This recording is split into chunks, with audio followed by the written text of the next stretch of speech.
Vandag het ons 'n interessante vraag van een van ons jonger kykers. En dit is die vraag: as God alles geskape het, wie het hom gemaak? Ja, dit is 'n interessante vraag. En dis 'n vraag wat 'n mens gewoonlik uit een van twee oorde kry. Dis gewoonlik of kinders wat regtig nuuskierig is en opreg is in hulle vraag, of moetswillige ateïste wat dit as 'n strikvraag probeer stel. Maar nietemin is dit belangrik en miskien belangrik ook om te sê, hoe antwoord 'n mens iemand wat jou daai vraag vra? As dit 'n opregte vraag is van jou kind, hoe antwoord jy hom? En miskien as dit 'n moetswillige ateïs is, hoe antwoord jy hom? So die antwoorde verskil dalk in die twee gevalle. Maar vir 'n kind wat opreg wil weet, waar kom God dan vandaan? As hy dan die skepper van alles is, waar kom hy vandaan? Wie het hom gemaak?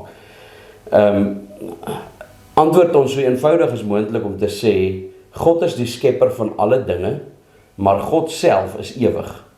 En dis bloot 'n eienskap van God wat ons leer uit die Bybel. Die Bybel gee vir ons die eienskappe van God. Hy is almagtig, hy is alwetend, hy is alsiende. Een van daardie eienskappe van God, een van daardie goed wat God maak wie hy is dat hy ewig is. En ewig beteken eintlik, hy het nog altyd bestaan.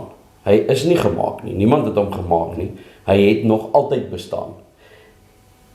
En as 'n mens dit 'n bietjie meer miskien vir groot mense kan formuleer, sal jy sê, God is buite tyd. Ons kan nie regtig begryp wat dit beteken nie, want ons lewe in tyd. Alle mense lewe in tyd. Want voor die mens nog geskaap is, in die begin het God die hemel en die aarde geskape, en dan skep hy tyd, en dit was aand en dit was môre, die eerste dag en die tweede dag en die derde dag, en dan maak hy die hemelliggame sodat ons die tyd kan meet.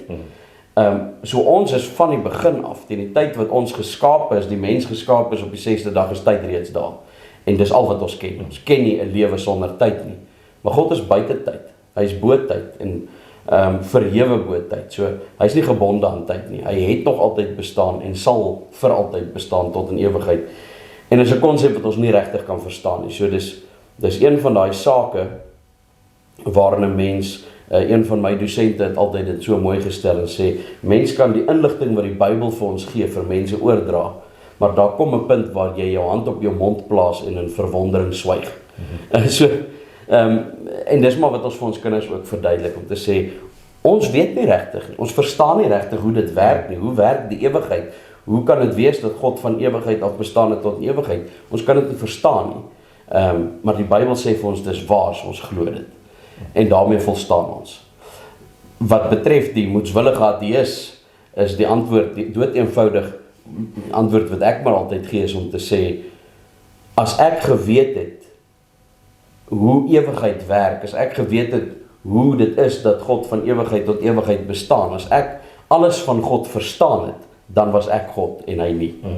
En dis tipies wat 'n afgod natuurlik is 'n afgod is iets wat jy meer van weet as wat hy van jou weet. Want 'n afgod is 'n boomstomp of die son, die maan en die ster, of wat ook al jy 'n afgod van maak, is gewoonlik iets waarvan jy in beheer is. Jy's in beheer van die afgod. Eintlik is jy die afgod. Jy's eintlik die God dan, en hy nie.